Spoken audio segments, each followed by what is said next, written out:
За сайн бацгаана уу. Өнөөдөр 2026 оны 1-р сарын 25-ны өдөр.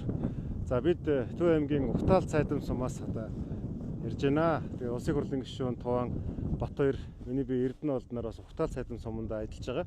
За учир нь бол манай Төв аймаг Дархан Сэлэнгийн бүс нутагтаас цацуудын байдалтай сумдууд, за тэгээд тэдгээрт туслах бас одоо улсын онцгой комисс болон аймаг орон нутгийн онцгой комиссийн хамтарсан ажил хэсэг ажиллаж байна. За манай 3 аймаг бол нийтдээ 118,469 км квадрат нутаг дэвсгэртэй.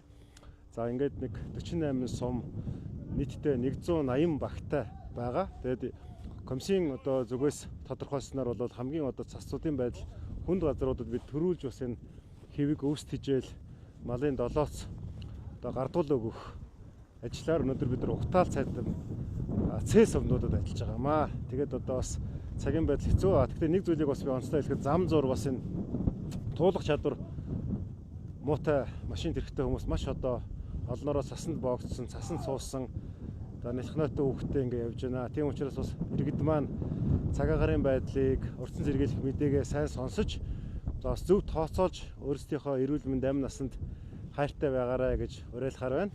Ингээд ямарч байсан цагаан сарын өмнө болон хойно бас төвийн бүсийнхаа сумдуудаар одоо цагийн байдал гарсан хүндэрсэн газруудаар бол бас бид нар очноо гэдгийг хэлмээр байна. Баярлалаа.